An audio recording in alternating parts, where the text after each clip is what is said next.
Baga gara miidiyaa keessan miidiyaa dirree barnootaatti nagaan dhuftan. Akkam jirtu nagaa keessan miti. Nagaan isiniif haa ta'u ammas. Kun tuutoriyaalii koorsii loojik and critical thinking irratti afaan Oromootiin isiniif kennamudha.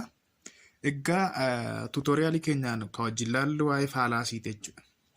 Faalaasiin maali? Faalaasii eenyutu uuma? Faalaasiin akkamitti uumama? Faalaasii gosa meeqatu jira? Gaaffiiwwan jedhanii fi kanneen kana fakkaatan kan wajjin ilaallu ta'a. Mee san dura akka seensaatti argumentiin tokko egaa good yookaan baadii ta'uu danda'a. Depending on the relationship between premise and the conclusion. Sabrageessa yookaan premisii fi conclusionii hariiroo gidduu isaanii jiru irratti hundaa'ee argumentiin tokko baadii fi goodii ta'uu danda'a jechuudha. Baadii yookaan goodii ta'uu danda'a. Argumentiin tokko good jedhamuudhaaf kiraateriyaa waan armaan gadii kana guutuu qabaata. Ulaagaa waan armaan gadii kana yoo guute qofaadha jechuudha. Good argument meets all the required criteria. Tokko qofa miti beekaa yookaan lamaan isaanii miti. Hunduma sadaansaa guutuu qabaata. Argumentiin tokko goodii jedhamuudhaaf jechuudha. Jalqaba irratti structurally good formii yoo qabaatedha. Argumentiin tokko goodii kan jedhamu formii yookaan structurein isaa ijaarsi isaa goodii yoo ta'edha jechuudha. Lammata has relevant, acceptable and sufficient premise. Sabrageessi yookaan premiseen isaa relevant yoo ta'e, wanta qabatamaa yoo ta'e, akkasuma acceptable wanta fudhatamaa yoo ta'e fi sufficient gahaa quubsaa yoo ta'e, yoo kana achi fallacious ta'uu danda'a waan ta'eef jechuudha. Karaa biraa immoo sadaffaan provide an effective rebuttal to all reasonable. Argueriin tokko yookaan sababeessaan tokko haasaa isaatiinis ta'e barreeffama isaatiin wanta tokko disprove gochuu yookaan ribata gochuudhaaf yookaan jechuudha effective ta'uu qabaata. Ragaan inni dhiyeessu sun kan haasaan isaa sun effective ta'uu qabaata yookaan achi fallaasii ta'a jechuudha. Fallaasii uumaadha jechuudha namni suni. An argument violated the above it becomes fallacious yookaan achi fallacious ta'a jechuudha argumentiin sun. Fallaasiin maali? Fallaasiin jecha laatiiniiti. Fallaasiin jecha laatiinii fallacia jedhamurraa kan dhufe. Fallacia jechuun goyyoomsuu,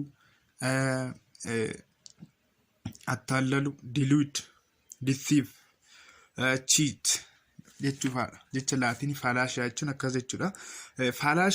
Fallaasiin egaa etymologiin isaa akkasidha eega jennee namni kamuu dhalli namaa fallaasii uuma jechuudha immoo haasa'u nama kamuu jechuun hin danda'a. Sababiin isaas hamma feetuu barate, hamma feetuu dubbise, hamma fee beekaatu ta'e, politishiyaanis ta'e, filoosofariitu ta'e fallaasiidha bilisa firii ta'uun baay'ee ulfaata jechuudha. Amma paartii wanta kana keessatti fallaasii informaal fallaasii qofa isayyuu gara fallaasii 22 ilaalla. Fallaasii formaal kan taanis jiru, formaal fallaasii kan taanis jiru isa ilaallu ammaa fi tuqnee madabarra jechuudha. Isaan sana maaliif akka freshman coursitti kan kennamu informal fallaasii warra ta'an fallaasiiwwan 22 kana jechuudha akka freshman coursi irratti kan kennamu. Kun isaanii formal fallaasiin koorsii logic for lawyers jedhamu irratti kennamu isaan suni. Hamma tokko garuu akkasumatti tuqneen dabarra jechuudha isaan sana. Egaa fallaasiin logical defect or flaw in reasoning process in an argument. Kana jechuun defect yookaan error uumamuudha fallaasiin. Namni tokko yommuu argumentii isaa dhiyeessu dogongora inni uumuudha jechuudha fallaasii. Namni tokko beekaa yookaan utuu hin beekin fallaasii uumuu danda'a baay'isa. People may commit fallacy intentionally or unintentionally. Utuma beeku keessumaa politiciyaanii ta'uu danda'a yeroo baay'ee. Utuma beekanu fallaasii warra uuman keessa isaan tokkodha. Utuma beekanu yookaan utuu hin beekin fallaasii uuma namni. Fallaasiiwwan kana mararraa bilisa ta'uun baay'ee ulfaatanii jedhee. Hamma fee dubbataa akka feetaa, hamma fee beekaa akka feetaa. Fallaasiiwwan kanneen irraa bilisa ta'uun baay'ee ulfaata. Ruulii tokko jedhan kaan cabsitu, tokko yemmuu hojjetu bakka mitti akka dogoggortan eessatti akka dogoggortan hin beektan jechuudha. Kanaaf faalaasii jechuun bad form of argumentiidha. Akka asila jenne good argumentiin tokko kiraateriyaa armaan gadii kana yoo guute yookaan achi baadii ta'a. Kanaaf faalaasiin bad form of argumentii jechuudha. Argumentiin keenya baadii yommuu ta'e faalaasii of keessaa qaba jechuudha. Akkasumatti hin beekna. Fallacy is bad defects in the content of the statement. Content yookaan keessumaa informal fallacy warri ta'an kan isaan uumaman contentii statementii sana keessatti rakkina contentii irraa kan ka'edha jechuudha. Himama sana yookaan statementii sana himuu barreessinu yookaan immoo haasofnu contentii yookaan qabiyyeen isaanii maali? Rakkina qabiyyee, rakkina haasaa, rakkina barreeffamaa keenya irraa kan uumamanidha jechuudha isaan sun. Informal fallacy sorry. Violation of standard argumentative rules or criteria fallacy. Standard rule tu jira yookaan criteria ulaagaa nu taa'ee jira jechuudha. Ruuliiwwan sana tokko yommuu cabsinu fallacy uumnaa jechuudha. Fallacyin egaa gosa lamatti jira, formaalii fi informal fallacy tu jira. Both deductive and inductive arguments may contain fallacy. Inni kun by the way informal fallacy dhaaf hojjeta. Formal fallacy'n boozii miti isaan sun lachi keessatti hin argaman. Formal fallacy yommuu ilaaltan found only in deductive argument. Deductive argument qofa keessatti argama formal fallacy'n. Informal fallacy'n garuu deductive argument keessattis akkasuma inductive argument keessattis hin argamaa jechuudha. Kanaaf argumentiin tokko deductive isaa ta'u inductive fallacy of keessaa qabachuu danda'a jechuudha. Well, depending on the kind of the defect yookaan error of keessaa qabarratti hundaa'e fallacy gosa lamatu jira. Inni jalqabaa formal fallacy yommuu ta'u, inni lammaffaan informal fallacy dha jechuudha. Egaa formal fallacy yommuu jennu kan isaan uumaman structure irraa yookaan formii irraa. Formal fallacy due to structural defect. Ijaarsi isaanii yookaan formiin isaanii defect yookaan error yoo qabaate formal fallacy tu uumamaa jechuudha. Due to bad content yoo ta'e immoo informal fallacy tu uumama. Informal fallacy'n kan isaan uumaman qabiyyeen argumentii sanaa yommuu baadii ta'uudha. Contentiin isaa yommuu baadii ta'uudha. Hubadhaa garaagarummaa isaanii. Inni kun structure yookaan formiin isaa yommuu defect yookaan error qabaateedha. Inni kun ammoo contentii isaa yommuu baadii ta'eedha kan uumamu jechuudha. Well, garaagarummaan isaanii kan bira formal fallacy'n found only in deductive argument with identifiable form. Sorry. Deductive argumentii qofa keessatti formal fallacy'n kan uumamu. Informal fallacy'n ammoo lachi keessatti uumamuu danda'a. Found in both deductive and inductive argument. Argumentiiwwan gosa lamaa jechuunis deductive fi inductive keessatti lachi keessatti uumamuu danda'a jechuudha. Formal fallacy easily identifiable by their form. Formii isaa laallee salphumatti kun fallacy'dha yookaan fallacy firiidha jechuu hin dandeenya. Informal fallacy garuu salphumatti formii isaa laallee adda baasuu dandeenya. Fallacy qabaatee fi fallacy firii ta'ee cannot be identified through inspection of the form. Formii isaa laallee fallacy firiidha yookaan fallacy'dha jechuu hin dandeenyu jechuudha. Hence, deductive argument is invalid form. Walumaa gala formal fallacy'n deductive argumentii ta'anii invalid form yoo qabaatan formal fallacy'tu uumamaa jechuudha. Formal fallacy'tu uumama.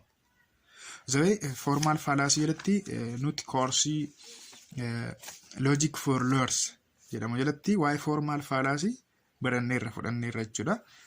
Formal fallacy'n kun egaa akkuma jenne deductive argumentii keessatti kan isaan uumamanii invalid form yoo qabaateedha jechuudha. Makuma isaarraayyuu baruu hin dandeessu baay'ee formal fallacy. Formiitu defectii qaba yookaan structureetu defectii yookaan error qaba jechuudha. Kanaaf walumaa gala fakkeenyaaf categorical syllogism tokko formal fallacy 5 uumuu danda'a jennee barannee turre jechuudha. Meeshaa kana ilaallu fakkeenya kana.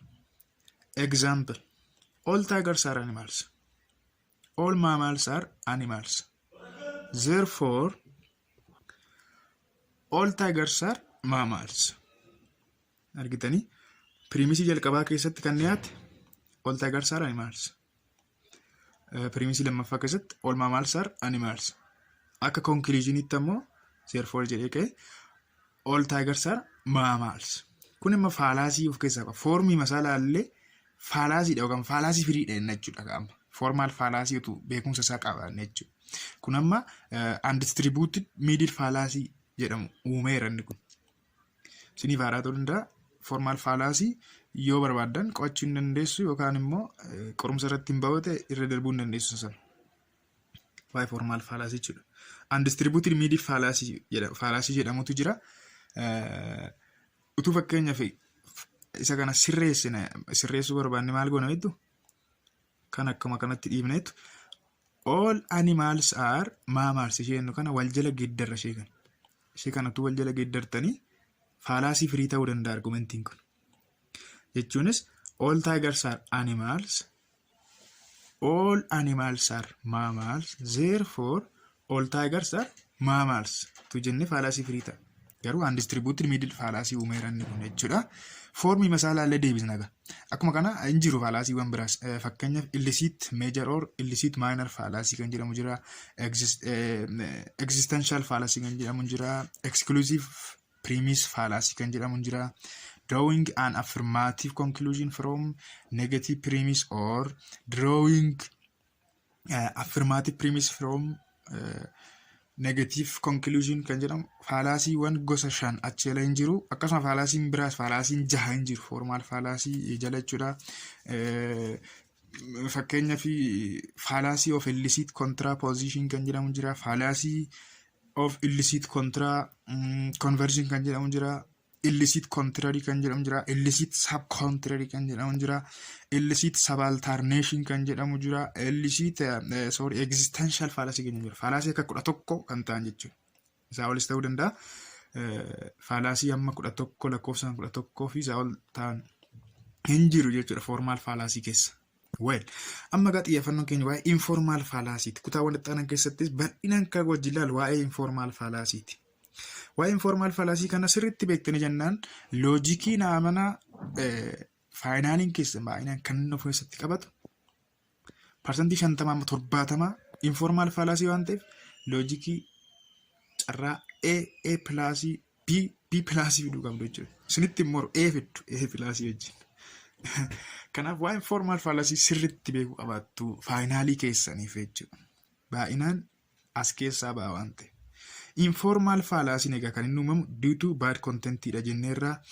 Found in both deductive and inductive argument keessatti lachi keessatti argama jenneerra.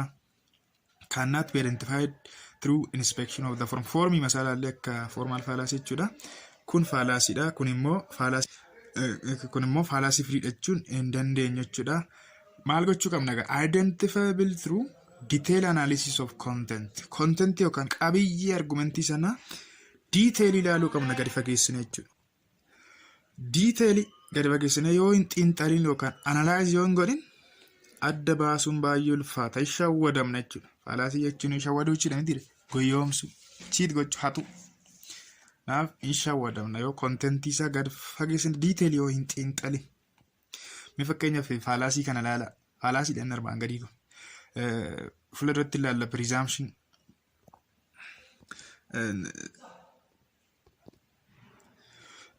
Fallacy of ambiguity. Fallacy of ambiguity uumeera inni kun jechuudha. Fallacy of ambiguity keessaa immoo equivocational fallacy kan jedhamutu jira. Inni sun kan inni uumamu sababii jechoonni tokko tokko hiika lamaa fi isaa ol qabaatanidha. Hiika lamaa fi isaa ol qabaataniif fallacy ni uumama. Fakkeenyaaf as keessatti fallacy jechuun jecha takkitti plant jedhamtu kanadha. All factories are plants jedhe. Premise jalqabaa keessatti. All plants are things that contain chlorophyll. Faaktarii yookaan warshaan kamuu pilaantii dhadhee dhaabbata yookaan immoo waan ijaarame tokko dhadhee pilaantii afaan Oromootiin maal akkasiin jedhu beeku. All plants are things contain chlorophyll jedhe. Biqiloonni hunduu maal of keessaa qabu dhee chlorophyll of keessaa qabu. Biqiloonni hunduu wantoota chlorophyll of keessaa qabanidha. Jedhee kayetu conclusion irratti waan inni walitti fide ilaalaa qaama. Therefore all factories are things that contain chlorophyll.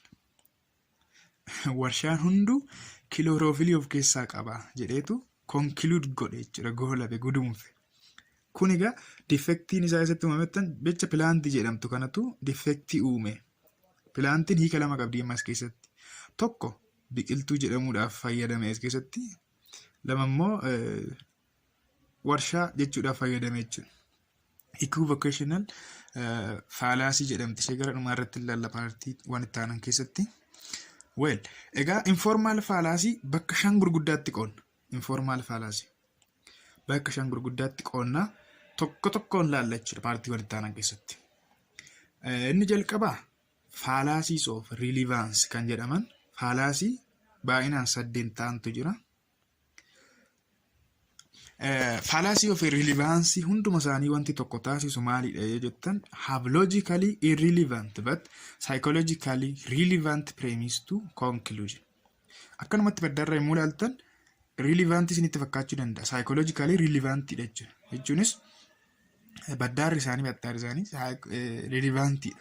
Yookaan qabatamaadha yookaan ammoo wal simata wal faana deemachuudha argumentiin sun. Garuu logically content isaanii detail utuu ilaaltanii jechuudha. Detail utuu ilaaltanii irrelevantidha. Logically irrelevantidha jechuudha fallacyiwwan sunniin. Naaf fallacyin akka kanaa fallacy 8tu jira. Fallacies of relevance warra jedhaman. Jalatti ilaalla.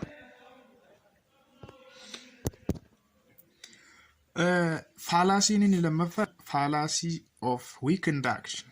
Fallacy jedhamudha. Gosa fallacy informal fallacy keessa jechuudha. Fallacies of weak induction is fallacyiwwan 6 isaan sun baay'inaani. Isaan sana ammoo wanti tokko isaan taasisu have logically relevant premise but with no sufficient evidence. Akka kana irrelevant miti logically irrelevant dha jenne miti fallacy of relevance. Isaan kun garuu logically relevant dha. Wadda relevant dha garuu defect yookaan error eessatti uumama yommuu jettan no sufficient evidence. Ragaan isaan dhiyeessan suni sufficient miti quubsaa miti ga'aa miti jechuudha. Sababii hir'ina ragaa irraa kan ka'edha kan isaan defect uuman fallacy uuman jechuudha. Isaan sun baay'inaan fallacy 6dha jechuudha.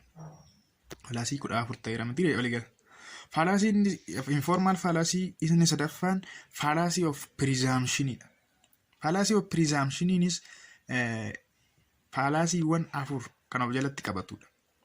Isaan sana wanti tokko isaan taasisu premise contains an assumptions which isn't supported by evidence. Akka kanniini irrelevant miti. Akka fallacy of relevancy irrelevant miti premise isaa. Yookaan hariiroon premise fi conclusion gidduu jiru irrelevant miti. Waan waliin qabanne waan wal faana deemne jechuu keenya irrelevant yommuu jennu. Relevant ma ta'e akka kanaas by the way evidencein isaa hir'uu miti. Evidence magaarii dheessa garuu assumptionidha jechuudha. Sababii assumption irraa kan ka'e uumama jechuudha. Assumption tilmaama jechuudha. Tilmaamu. Kanaaf sababii assumption irraa kan ka'e assumptioniin kun evidenceidhaan yommuu hin deeggaramu ta'e yookaan ragaadhaan hin deeggaramu yommuu ta'e tilmaamni kun ragaadhaan supported hin ta'u yommuu ta'e kan uumamudha fallacy of presumption jechuudha. Kan biraa fallacy of ambiguity dha. Fallacy of ambiguity fallacyiwwan lama of jalatti qabata. Fallacy of ambiguity wanti tokko taasisu conclusion drawn from ambiguous used words and phrases. Sila argitanitti mini plant kan jenne kun ambiguous wordidha. Jechuun hiika lama ol qabdi jechuudha. Kanaaf kam jechuu akka barbaade hin beeknu amma. Kam jechuu akka barbaade hin beeknu. Baay'inaan ilaalla basa ittiin dhiphitina baay'inaan kan laallu taphaadhinaan wajjin. Isaan kun fallacyiwwan lama of jalaa qabu. Tokko equivocational fallacy dha. Sumaan laaluun dandeessu akkuma sila jenne equivocational fallacy dha. Inni biraan fallacy of grammatical analogy dha. Inni kun kan uumamu maaliti bad content dhaan. Structurally goodidha. Goodii fakkaata jechuudha. Yommuu ilaaltanii garuu contentiin isaa yookaan qabiyyeen isaa jechuudha. Well, egaa fallacyiiwwan kun baay'inni isaanii walumaa gala meeqa jennee 22 jechuudha. Of jalatti immoo ofuma isaaniitti fallacyiiwwan adda addaa of jalaa qabu. Bal'inaan kan wajjin laallu ta'a 4 2 2 walitti yommuu dabaltan 14 20 18 20 22 fallacyiiwwan 22 jiraachuudha. Isaanis of jala fallacyiiwwan muraasa hin qabu. Walumaa gala fallacy gara 26 maali sana olis ta'uu danda'a jechuudha. Well, egaa tutoriyaaliin keenyarraa walumaa galatti kana fakkaatti. Tutoriyaalitti taanuun fallacy of relevancy eegalla. Waan faana turtaniif ulfaadhaa galatooma. Miidiyaa keenya miidiyaa dirree barnootaa warri subscribe hin godhne maatii keenya warri hin taane subscribe godhaa. Wanti gadhiifamu dafee isin dhaqqabuu danda'a waan ta'eef jechuudha. Notificationis on irra godhadha. Galatooma ulfaadhaa paartii taanutti wal arginaa. Nagaan naa turaa. Bye bye. Isinin jaaladha.